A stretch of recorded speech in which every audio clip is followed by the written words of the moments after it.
Waheguru Guru Ramdas Guru Guru Guru Waheguru Guru Ramdas Guru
I don't know if this was the translation that was on the board, but what I have in front of me is, I align myself with the divine frequency of the wisdom that is the servant of the infinite. So feel the presence of that deep wisdom here in this place tonight. Feel it within your heart, within your soul. Feel it as it unites us all as one, right here and right now.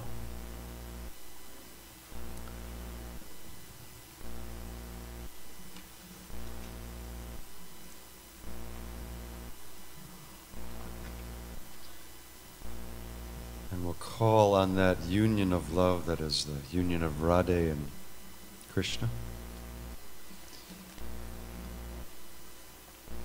The joining of the opposites. And the one song of love.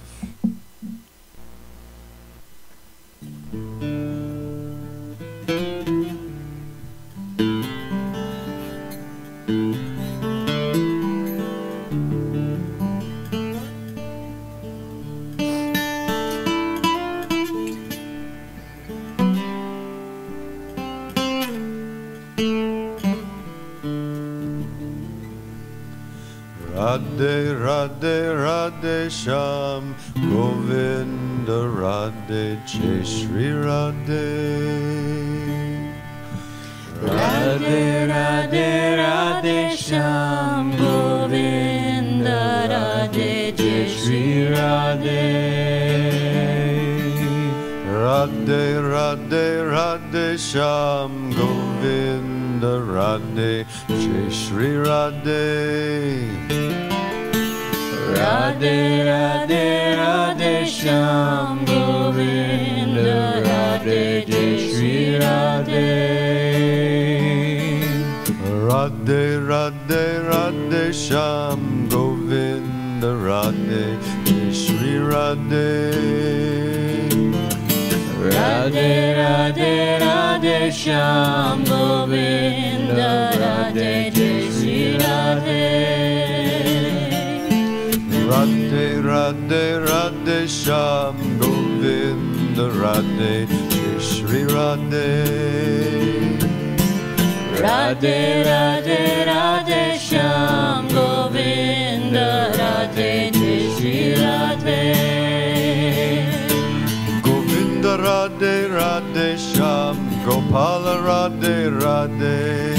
Govinda Radhe, Radhe Shyam, Gopala Radhe, Radhe. Govinda Radhe, Radhe Shyam, Gopala Radhe, Radhe. Govinda Radhe, Radhe Shyam, Gopala Radhe, Radhe. Radhe, Radhe, Radhe Shyam, Govinda Radhe, Jai Shri Radhe. Radhe, Radhe, Radhe Shyam, Govinda Radhe, Jai Shri Radhe. Radhe, Radhe, Radhe Shyam, Govinda Radhe, Jai Shri Radhe. Radhe, Radhe, Radhe Shyam, Govinda Radhe, Jai Shri Radhe. Govinda Radhe, Radhe Shyam, Gopala Radhe, Radhe. Govinda Radhe, Radhe Shyam, Gopala Radhe, Radhe. Govinda Radhe, Radhe Shyam, Gopala Radhe, Radhe. Govinda Radhe, Radhe Shyam, Gopala Radhe, Radhe. Radhe, Radhe, Radhe Shyam, Govinda Radhe, Jai Shri Radhe. Radhe, Radhe, Radhe Shyam, Govinda Radhe, Jai Shri Radhe. Radhe, Radhe, Radhe Shyam, Govinda Radhe, Jai Shri Radhe. Radhe, Radhe, Radhe Shyam, Govinda Radhe, Jai Shri Radhe.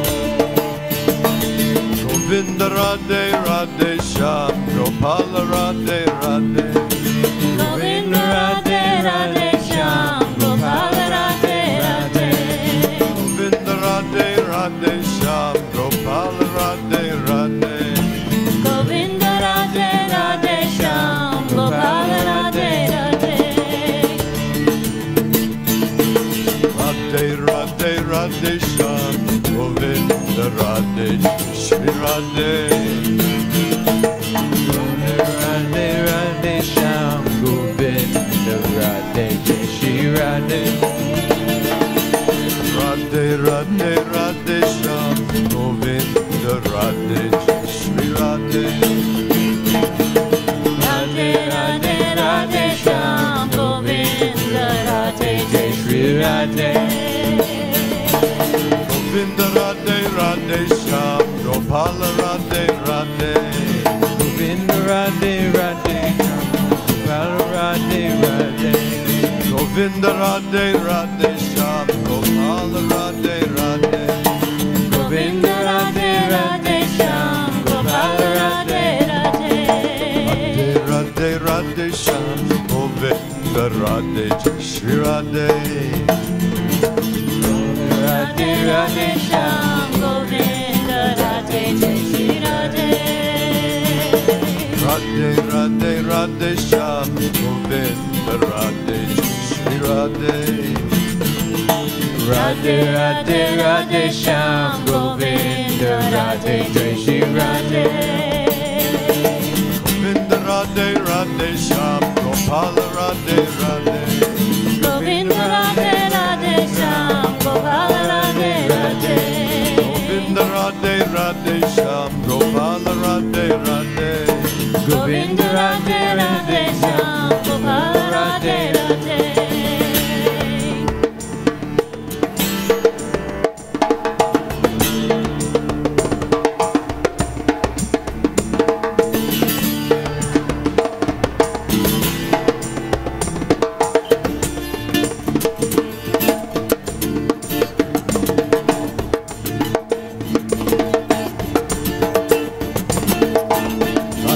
Radhe Radhe Shyam Govinda Radhe Shri Radhe Radhe Radhe Radhe Shyam Govinda Radhe Shri Radhe Radhe Radhe Radhe Shyam Govinda Radhe Shri Radhe Radhe Radhe Radhe Shyam Govinda Radhe Shri Radhe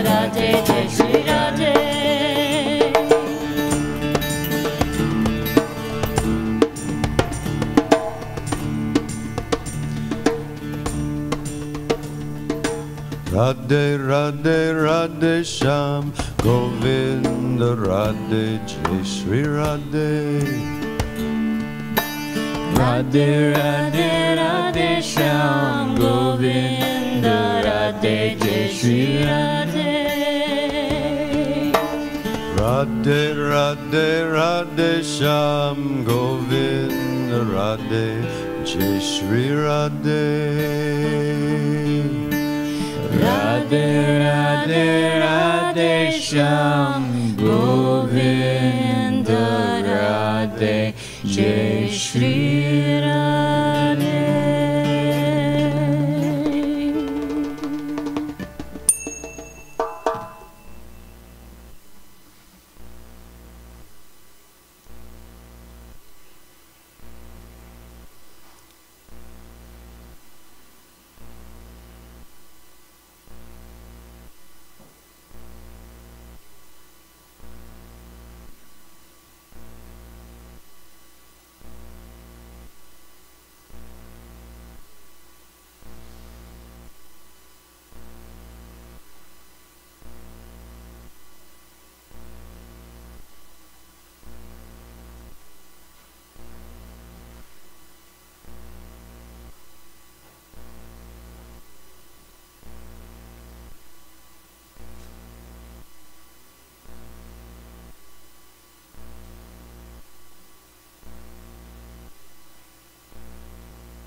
And then recall on the compassion of the Divine Mother, the form of Kuan Yin.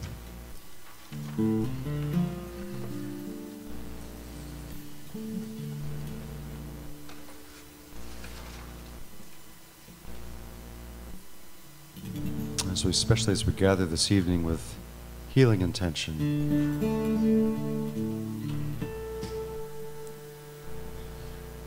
call upon that mother energy to enfold us, hold us.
Very quietly.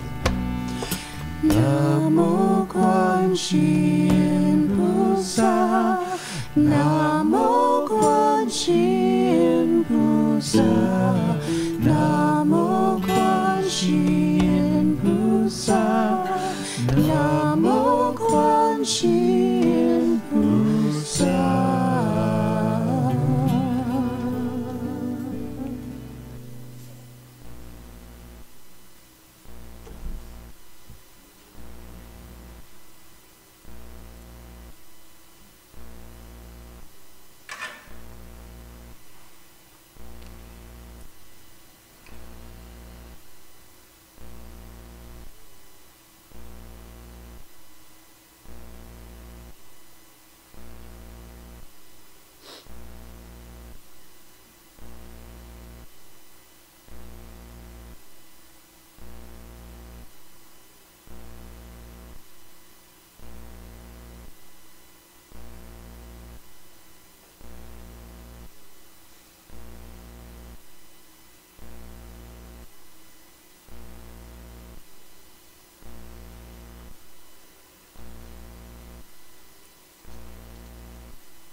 daily word this evening is healing. Let's say this affirmation together. Every atom of my being is invigorated with healing life. Feel the strength of those words. Say it again together. Every atom of my being is invigorated with healing life.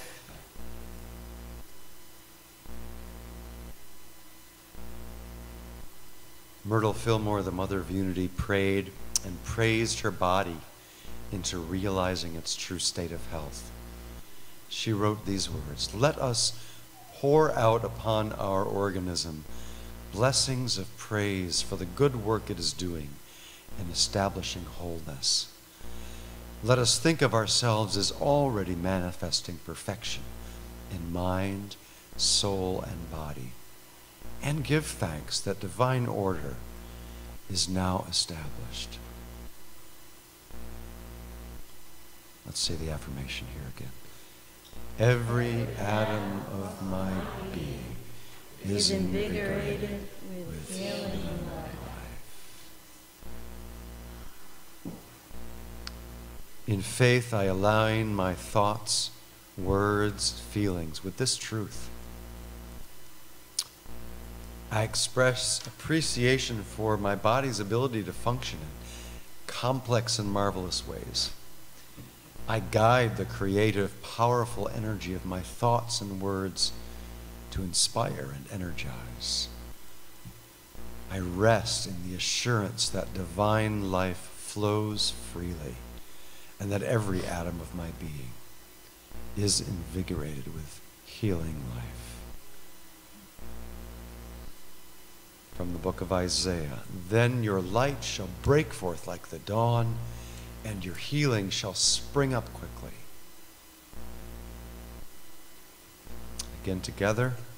Every atom of my being is invigorated with healing life. Say that once again with real conviction.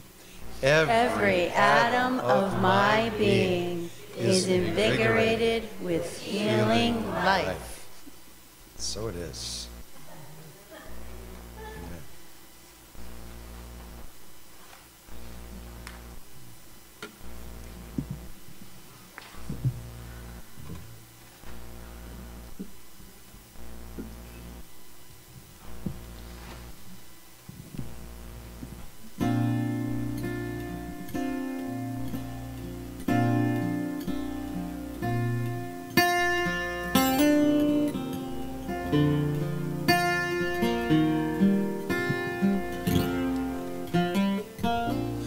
Oh, give me an opening that I may see some light.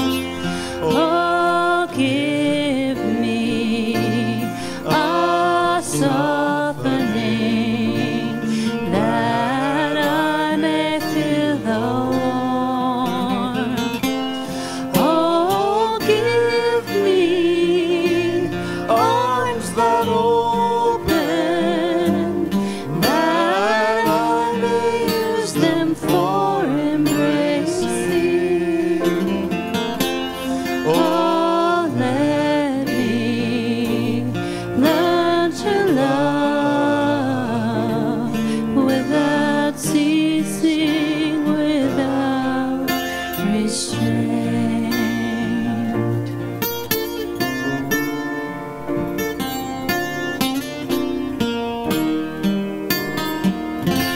Oh, give me an opening that I may see some light.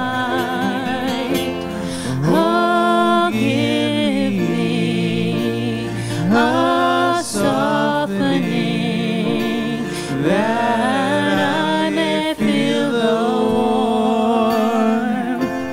Oh, give me arms that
Good evening. Hi, I'm Rob Geyer, and it's my pleasure to be here with you tonight. I'll be your story reader. And I'm really grateful to Sarah for that song. It's one of my favorites, particularly the line about embracing, because nothing much better than a good hug. For those of you who are familiar with the Little Buddha book, it probably doesn't need an introduction, but for those of you who aren't, I'll give you a little insight. The first book opened up with two characters. One was Little Buddha.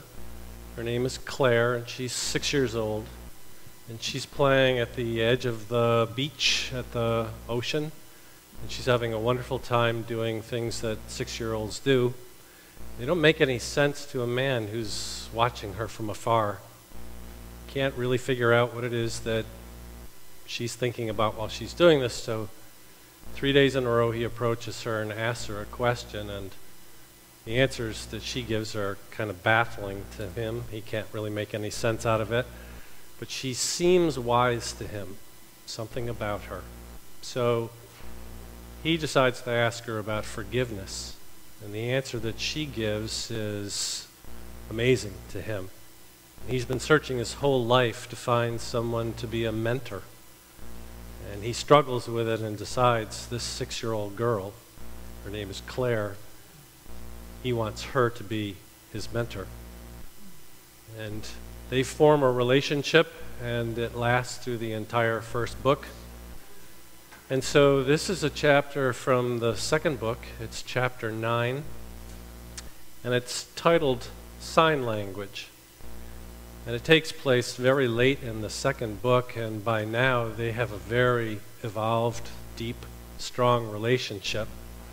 And there are other characters who have entered the storyline, some of which show up in this chapter. There is June, who is Sam's letter carrier, mailman, from back home. And Gus, her soon-to-be husband. And he works at the hardware store in the locale where Claire and Sam spend their summers. And then there is Janine, who is Claire's mom, and there is Jamie, who is one of Claire's best friends and one of her homeschool buddies. So that when you hear their names, you have some context to put them in. But primarily, the story is between Sam and Claire. And Sam is really the writer-narrator. So the voice you hear through the storyline is his.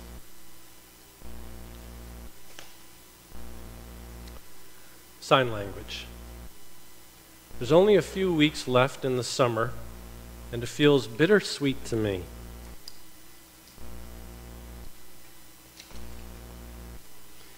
We have June and Gus's wedding to look forward to, but then I have to leave for home and work. I wonder what it'll be like one day when I retire and I'm able to stay here if I want to. There is a tremendous pull on me to stay in Claire and Janine's orbit, but of course, Claire and Jamie will continue to grow and eventually move on with their lives. Maybe they'll go away to college, or more likely, join the Peace Corps or volunteer somewhere out there in the wide world. Somewhere that needs them, needs their unique gifts and heart of love. I wonder about Janine. What will she do when Claire leaves? Will there be anything to hold her here? I wonder if I came to live here, would I be enough to keep her here? She's been on my mind a lot lately, and some intriguing things have happened recently that made me think I may mean more to her than I'd previously thought. I want to ask Claire about it, but I decide that's not fair to either of them. If I want to know what Janine is thinking, I would benefit from asking her. This would be quite a departure from my normal way of handling things. I've been a beat around the bush kind of guy my whole life. Maybe I've had a few too many rejections, so I don't want to approach things directly, even though I know that's the best way. It's not like I'm the only one who does this, but there's no comfort in this kind of company. This all makes me think of a conversation I had with Claire a week or so ago. We were talking about sign language. She'd taken several classes because there were some kids at the shelter who were hearing impaired and only one person could talk with them. She wanted the kids to know that she cared about them, so she learned and practiced with them every time she saw them. And they responded to her and brightened noticeably in her presence. I'd gone with her numerous times, and it always inspired and amazed me to see how quickly she connected with them. It was so beautiful to watch. Our conversation centered around a different kind of sign language, though. At first, I didn't understand what she was talking about. Nothing new there, since I rarely understood her stories until she gave me some examples. "Sam," she said, "watch their eyes. I know it's interesting for you to watch the conversation of their hands, but our eyes tell the more significant story." I didn't know what Claire meant, but I did as she asked. I had to move around a bit so I could look more directly at them and see their faces, especially their eyes. There was a great deal of shifting in their gazes. At times their eyes might sparkle, and then, depending on what they were talking about, they might go hard or vacant or look away altogether. Each shift of focus and attention was a sign. Claire knew how to reach them. She knew a deeper truth to their stories, one I would have completely missed had she not told me where to look. Claire astounded me with her wisdom, and it was important to me to know her wisdom came from her kindness, her generosity, and her love. At times, there were some challenging kids at the center, what some might call hard cases. I was afraid of them, even the ones who were physically smaller than me. I knew they didn't pose any real threat to me, but even so, I was truly afraid of them. When they came into the room, I always found somewhere else to be, but not Claire. She was fearless. I asked her once, "How can you be so at ease around them?" Her answer was simple and direct. "Sam, there is no them. There's only us." "I don't understand. I mean, I do in theory, but I guess I don't in practice. What do you see? What are the signs you see?" She looked over at Graham, one of the most challenging kids, and said, "You're looking on the outside. You don't understand their life, and a part of you fills in the blanks and decides who they are based on their appearances. That's really the same thing as labeling your experiences before you've had a chance to receive their meaning." I asked her, "So what do you see when you look at them?" She smiled. It was one of her most delightful smiles. She looked at me and said, "Sam, as I shift my gaze toward Graham, I see his whole being radiate an intense reddish light. It's a defensive projection meant to warn others to stay back or stay away. He's radiating all of his fears outward into the world. They're too intense for him to hold them inside. I know they are not who he is, nor who he wants to be, so I look past them. I look deeply into him until I see his shimmering, beautiful heart. I see to his core where he is love just as I am love. I am not prevented from seeing his true self because of the boisterous, blustery, angry front he shows to the world. My heart calls out to his heart, and his heart answers. I know he is made of love, and he sees me for who I am and responds to me through the tiniest cracks. For him, it's a twitch at the corner of his mouth. That's his sign. His sign that the door is open and I can approach. And he sees that I can read the other signs he gives. He will let me in. You're so brave, I tell her. He scares me. I don't know what he's capable of, and he could really hurt me. He could hurt you. Claire nodded her head.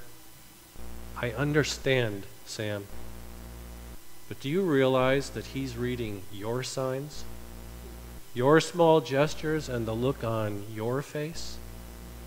He senses how you feel, and he knows you don't trust him. The only response he feels he can give to you is to push you away. He does this before you push him away. He's been hurt so much and so often that this is how he survives.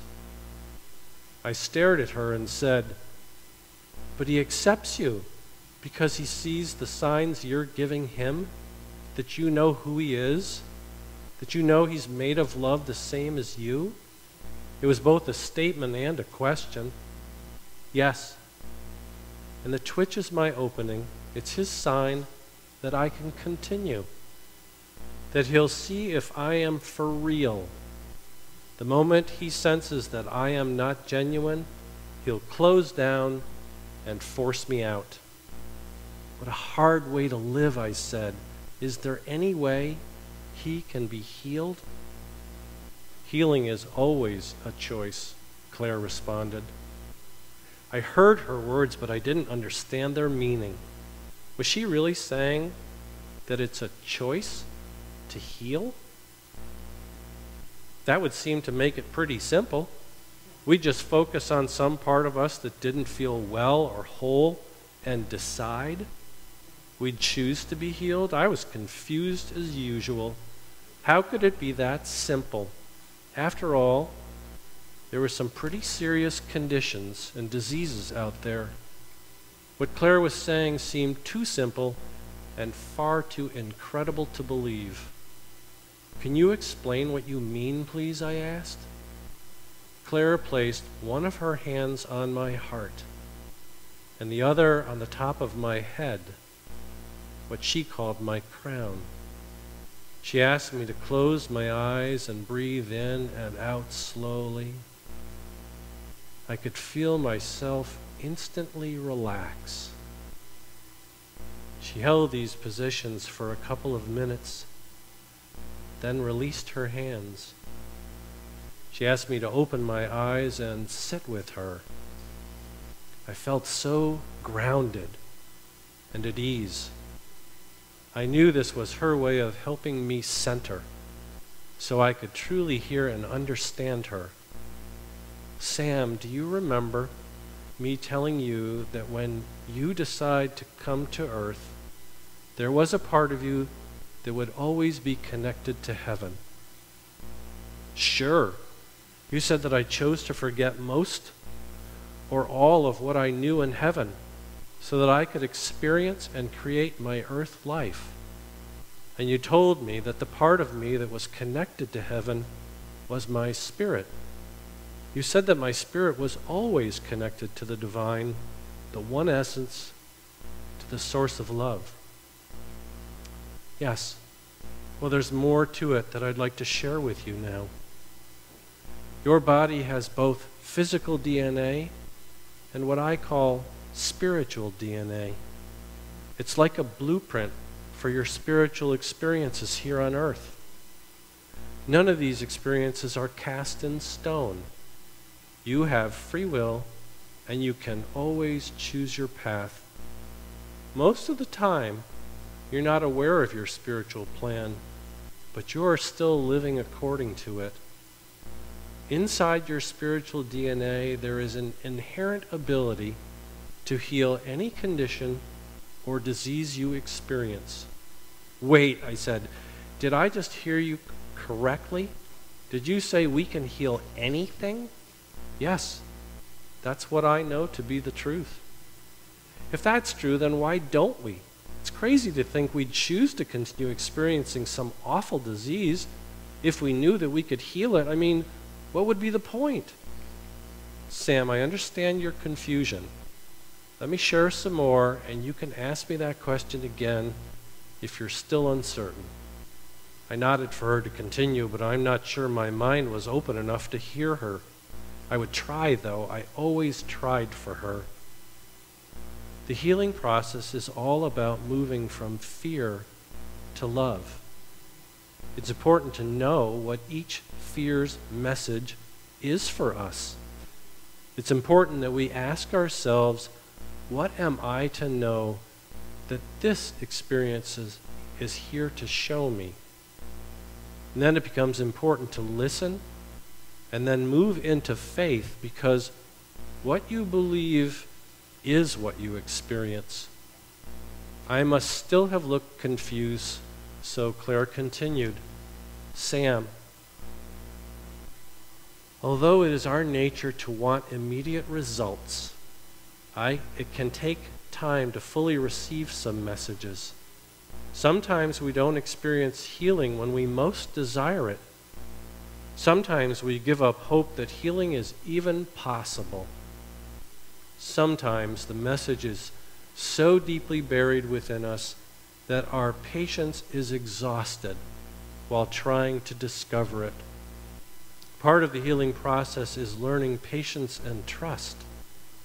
Trust that inside the message there are the seeds and the fruit of equal or greater value for that which is currently unhealed.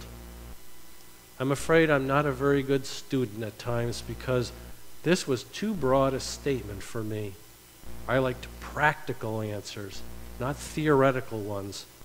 So I gave her a sign. Apparently, she noticed because she winked at me and continued her explanation. Sam, no matter what the diagnosis is, the truth is that you have the power to heal and move into wholeness. From a certain point of view, all disease is a misperceiving of an experience we've encountered without the awareness of its truth. I shook my head. I'm sorry, Claire, but you're actually making it worse, not better. Maybe it's just my opinion, but disease is far too powerful to be written off as easily as you're suggesting. Sam, I'm not saying that disease doesn't appear real to us, nor that we don't experience it as if it is real, but I am saying it isn't the whole truth. It is the expression of our fears. And these fears generate tangible, physical, emotional, mental, and spiritual outcomes. As I've said before, fear plays a very important role in our lives because it always points the way toward love. And love is always the answer. If we truly sit with our fears and the conditions it creates, and if we listen fully and carefully, we can hear the message or messages being sent through us. And if we send love to each of our fears, they release and disappear. As this happens, you are able to heal anything. I think I need some processing time, I told her. What it feels like to me is that your statement is a setup for more challenges, because if you don't heal, you might feel twice the victim. The first time because your fear created it, and the second time because you couldn't receive the message or send it enough love to heal it. I truly appreciate your listening so carefully, Sam. Let me see if I can be clearer. Let's take Graham as an example. Would you agree that he's a very troubled teenager? Yes, definitely, I said. Well, imagine if he lets me into his world and feels comfortable enough to express his fears, and then, in the sharing process, he feels my love for him. Imagine this inspires him to talk about his fears to the point whereas he is able to find value in them. Imagine that once he sees this value, he can express love to it, to thank it for its message, and then release the fear and keep the message. Can you imagine the impact this would have on him? So you're saying that his condition, his troubled soul, exists because of his fears? And that once these fears are recognized and their message or messages are received, that he can show them love and let them go, and in this process be healed? Yes, exactly. Sometimes we're able to work through this process by ourselves, and then there are times when we need the help and support and love of others. Okay, I'm starting to understand this. Keep going, please. Do you remember when I was 8 and had cancer, Claire asked? Of course. I felt so helpless and afraid for you. I remember you said Michael had a different approach to healing than your doctor, who had told you to fight and never give up and never give in. You told me that Michael said that fighting was feeding your condition more fear, and that always created conflict. I remember you said that Michael told you love was the key, and he worked with you to help you see how your life was about connecting the dots with love. Very good, Sam. You have an excellent memory, Claire responded. While I was receiving the medical treatments, I found that my body needed a period of time of inactivity. I found that slowing down and going inward and connecting with my spiritual self opened my whole world up. I sat and listened, and in the silence, I discovered so many truths which were previously hidden to me. If I had not experienced that disease, I don't believe I would have found all these treasures. Although I didn't recognize all of the fear under the surface of my life, they were there. Michael knew this and patiently and lovingly helped me explore and find them. And he sat with me. He didn't talk about them because it was my journey, but he did sit with me and keep me company. And I knew he loved me, and that helped me to move into my own truth. I found that whatever the hardships I created through my fears, I discovered a beauty far beyond them. I discovered the open space created by the release of these fears. And I discovered that love came and filled the open space, then overflowed from me. It's this love that I connect with when I'm with others. I know the truth that everyone here is from love, and that being reminded of this is a wonderful gift that I can give them. And with this gift, they can remember who they are and know the source of all healing. She stopped for a moment and took a deep breath. You see, Sam, we are all a source of love. We are each a conduit to the one divine ocean of love. We are each capable of healing no matter what the cause. In a very real way, our fears created our disease or condition, and our discovery of the meaning of the messages they came to share with us is the key to healing. Each message provides signs for us to see. Listening to these messages, sitting with them, accepting them, loving and thanking them, creates an awesome inner awareness. And this leads to our ability to release each fear. Love is always the answer. And when we have truly seen and felt our fears and shown them all our overwhelming love, we are healed. Breathtaking, I said. Simply breathtaking. I understand what you're telling me.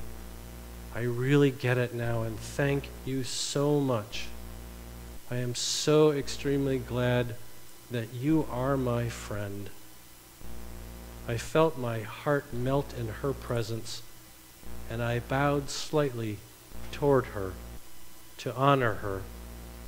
I believed she would know what that sign meant. I love you too, Sam, she said.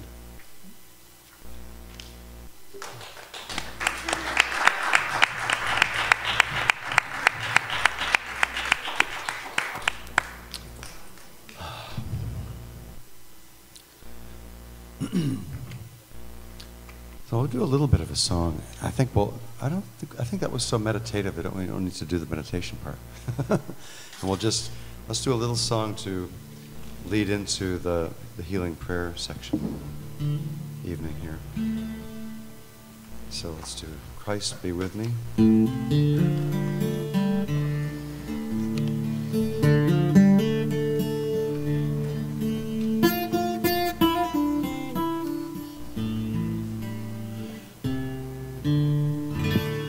Christ be with me, Christ before me, Christ to the right of me, Christ behind me, Christ to the left of me, Christ above me, Christ below me, Christ within me. Sing that together. Christ be with me, Christ before me, Christ to the right of me, Christ behind me, Christ to the left of me, Christ above me, Christ below me, Christ within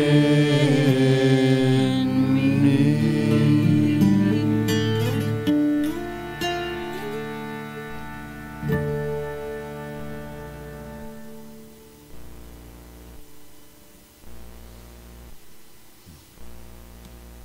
Yes, let's go ahead and do the circle. Okay. This is the interactive part of the service. Not sure exactly how it's going to work, but if everyone moves into the center aisle, and we'll try to form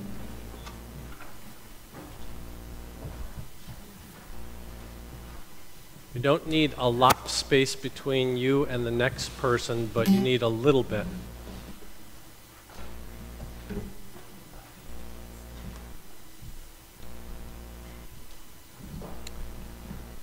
Maybe what I'll do is I'll move down here to the end so I can look straight down.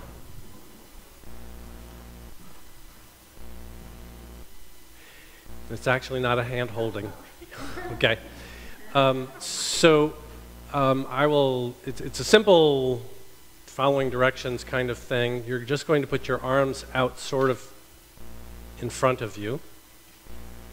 And your left palm is going to be facing up. And what you're going to end up doing is your left palm is going to be below your neighbor's right palm. So, like this.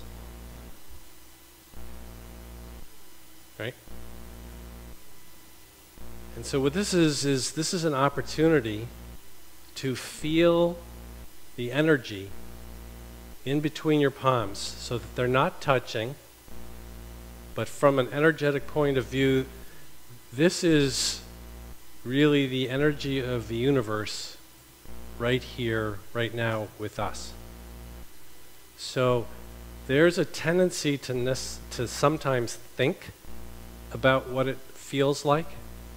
And I'm going to ask you to release the thinking part and just form your attention right between the palms and just love what's there.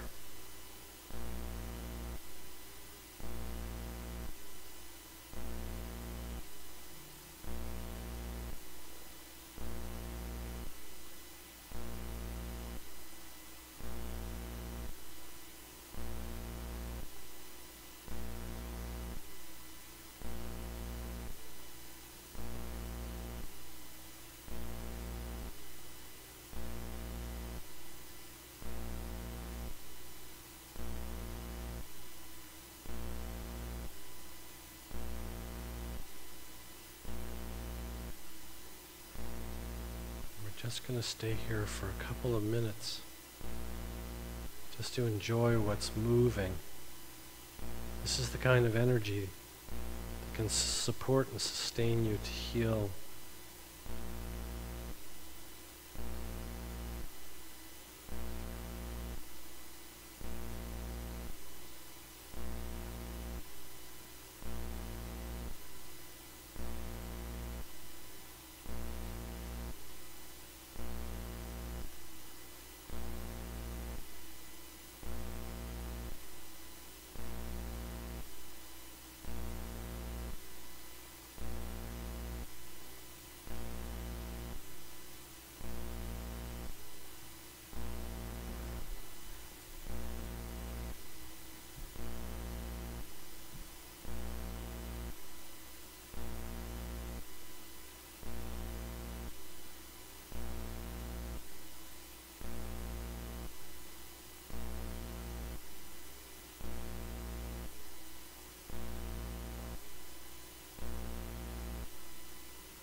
Ever so gently,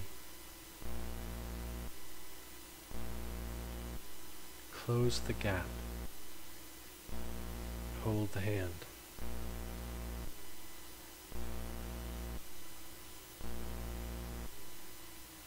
Let them slide comfortably down to your side.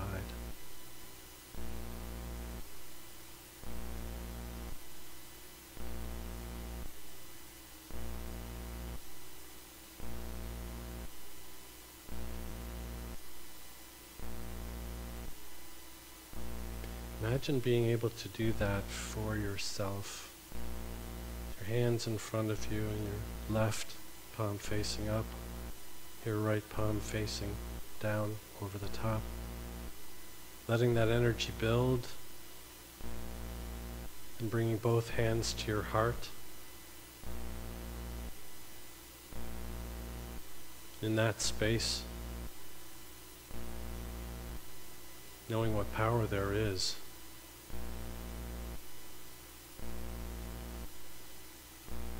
Knowing that you're a divine child of God, capable of healing anything.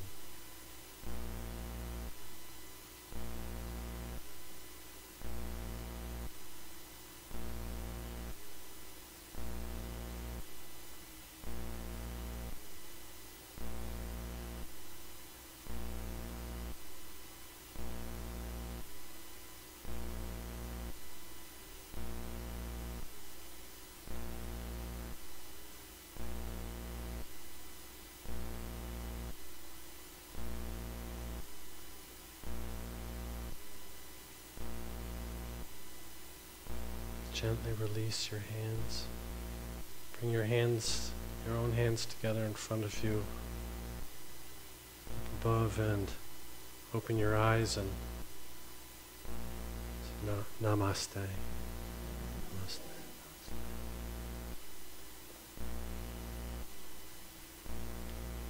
So somewhere, I think we're going to just be offering baskets up here at the end of the service, and we can just put your arms and leave. How's that? You don't have to. Didn't think about that one, so we went right to the start of service.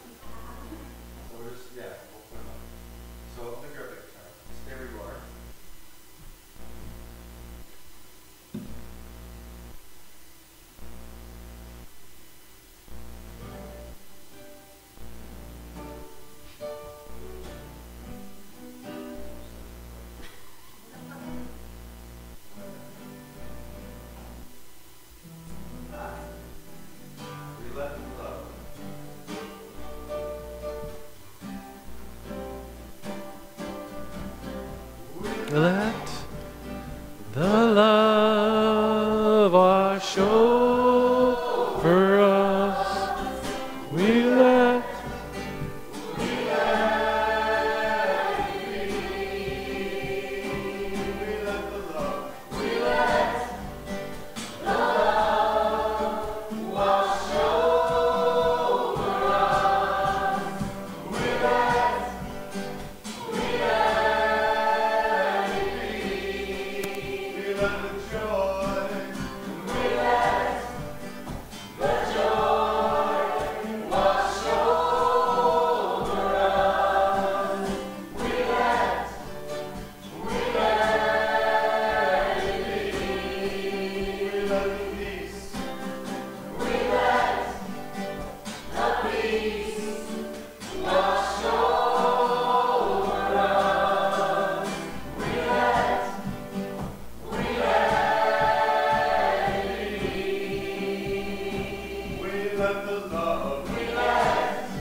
Hey man, yeah, good to see you.